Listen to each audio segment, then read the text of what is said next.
दोस्तों, वीडियो शुरू करने से पहले कृपया आप मेरे चैनल को सब्सक्राइब जरूर करें और साथ में बेल आइकन को भी दबा दें ताकि मेरे नए वीडियो का नोटिफिकेशन आपको मिल जाए। और अगर वीडियो अच्छा लगे तो कृपया लाइक, कमेंट और ज्यादा से ज्यादा शेयर करें। अब देर न करते हुए आज की साखी शुरू करते हैं।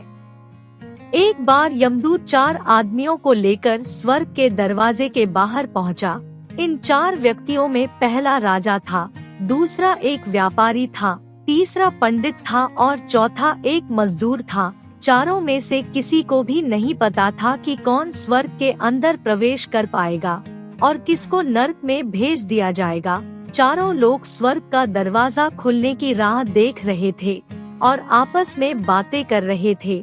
जैसे कि राजा को मरने से पहले से ही आदत थी, उसने बहुत ही घमंड अपनी बात सबसे पहले बताई। राजा ने कहा, मैं बहुत प्रसिद्ध राजा हूँ, मैंने धरती पर बहुत नाम कमाया है, इसलिए मुझे पूरी उम्मीद है कि मैं ही स्वर्ग में जाऊंगा।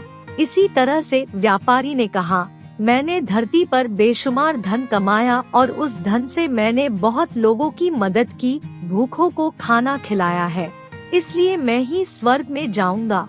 उन दोनों की बातों को सुनकर पंडित ने कहा, चाहे तुम लोग कुछ भी कहते रहो, लेकिन स्वर्ग तो मैं ही जाऊंगा, क्योंकि सबको पता है कि पंडित दिन रात भगवान की पूजा अर्चना करते हैं और लोगों से भी करवाते हैं, इसलिए मेरा स्वर्ग में जाना तय है। जब तीनों ने अपनी अपनी बात कह दी तो उन्होंने मजदूर की तरफ देखा, जो चुपचाप बिना बोले नजर झुकाए खड़ा था। तभी स्वर्ग का दरवाजा खुला और अंदर से देवदूत निकला और दरवाजे पर खड़ा हो गया।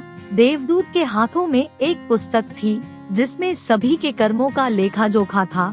देवदूत ने सबसे पहले राजा को अपने पास बुलाया और उससे पूछा, तुमने अपने जीवन में क्या क्या अच्छे कर्म किए हैं? राजा ने कहा, मेरा राज्य बहुत बड़ा था और मैंने अपने राज्य के लोगों के लिए बहुत काम किया है। मेरे राज्य के सभी लोग खुशहाल थे और आनंद से रहते थे। मैंने उन्हें कभी भी किसी चीज की कमी नहीं होने दी। यही मेरे जीवन के सबसे अच्छे कर्म है।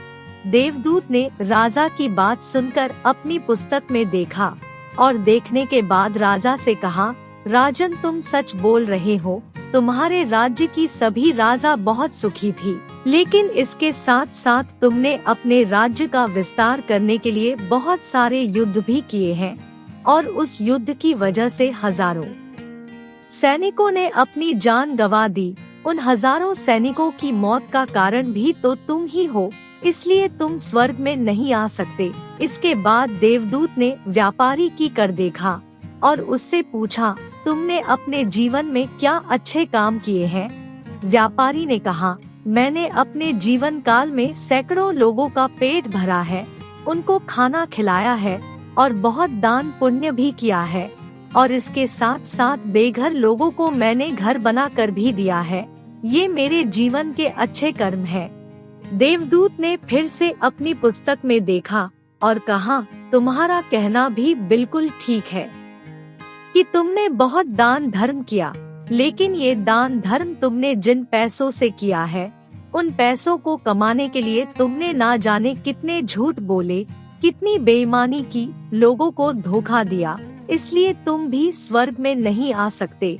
अब देवदूत ने पंडित जी से पूछा, पंडित जी, आपने अपने जीवन में कौन से उत्तम कर्म किए हैं? पंडित ने देवदूत की बात सुनकर कहा, मैंने अपने जीवन काल में अनगिनत लोगों को ज्ञान दिया है, हजारों यज्ञ किए हैं और दिन रात भगवान के नाम का जाप किया है। इससे अच्छे कर्म और क्या हो सकते हैं? देवदूत ने पंडित की बात सुनकर फिर से अपनी पुस्तक के अंदर देखा और पंडित से कहा, आपने ज्ञान तो अनगिनत लोगों को दिया है, लेकिन उन बातों पर खुद कभी अमल नहीं किया। आपने अपने जीवन काल में यज्ञ, पूजा या भगवान का नाम निस्वार्थ भाव से कभी नहीं लिया, इसलिए आप भी स्वर्ग में नहीं आ सकते। मजदूर देवदूत की बात सुनकर बहुत हैरान हुआ। वो अब तक जिन्हें महान समझता था, उनकी व्याख्या स्वर्ग के दरवाजे पर आकर बदल गई थी। धरती पर जिन कामों को अच्छा समझा जाता था उनकी यहाँ पर कोई कीमत नहीं थी। देवदूत ने मजदूर को अपने पास बुलाया और इससे पहले वो उसके अच्छे कर्मों के बारे में पूछता, उससे पहले ही मजदूर ने कहा, प्रभु मैं जानता हूँ कि मैं भी स्वर्ग में आने के लायक नहीं हूँ, लेकिन मैं फिर भी एक बार बाहर से ही स्वर्ग को झांक कर देखना चाहता हूँ। बस इससे ज्यादा मेरी कोई इच्छा नहीं है, क्योंकि ऐसी इच्छा पालने के लिए मैंने अपने जीवन काल में कुछ भी नहीं किया है। मैं पूरा दिन मेहनत करता और जो भी पैसे कमाता उन्हें अपने परिवार के पालन पोषण में खर्च कर देता, इसलिए दान धर्म के लिए मेरे पास कुछ बचता ही नहीं था। फिर लोगों की मैं सेवा कैसे करता, क्योंकि काम के बाद मुझे जो थोड़ा सा समय मिलता उसको मैं अपने बूढ़े माँ बाप की सेवा में बिता देता। और ये सब करने के बाद मैं कभी कभी मंदिर भी चला जाता और मंदिर जाकर भगवान ने जो मुझे ये जीवन दिया है उसके लिए मैं उसका धन्यवाद करता। देवदूत ने अपनी पुस्तक में बड़े ध्यान से देखा और थोड़ी देर तक देखता ही रहा। फिर उसने मजदूर से पूछा, तुम याद करके बताओ कि तुमने कभी तो कोई अच्छा काम किया होगा।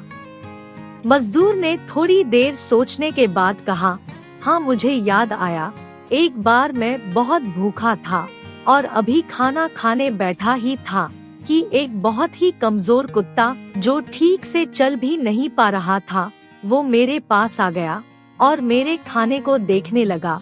तब मैंने अपनी रोटी उसे खिला दी और उस दिन मैं खुद भूखा ही सोया था। मजदूर की बात सुनने के बाद देवदूत मुस्कुराया और मजदूर को बड़े आदर सम्मान से स्वर्ग के अंदर लेकर चला गया। साथ संगत जी, जीवन में अच्छे कर्म लोभ मोह माया इन सब भाव में आकर नहीं किए जाते और ना ही उन्हें अच्छे कर्मों की श्रेणी में गिना जाता है। निस्वार्थ भाव से किया गया एक ही अच्छा कर्म आपके जीवन के सारे पाप धोने की शक्ति रखता है। इसलिए जब भी मौका मिले निस्वार्थ भाव से और अच्छे मन से अच्छे कर्म जरूर किया करें। साथ संगत जी, इस सुंदर साखी सबक लेकर हमें जब भी मौका मिले या कोई जरूरतमंद नजर आए तो उसकी मदद जरूर करे, वो भी बिना किसी फल की उम्मीद से। अगर आपके अंदर कोई सवाल है तो आप मुझे कमेंट करके पूछ सकते हैं। साथ संगत जी, अगर आपको ये साखी अच्छी लगे तो कृपया लाइक कमेंट और ज्यादा से ज्यादा शेयर जरूर करें। आपके प्यार और स्नेह के लिए बहुत बहुत धन्यवाद।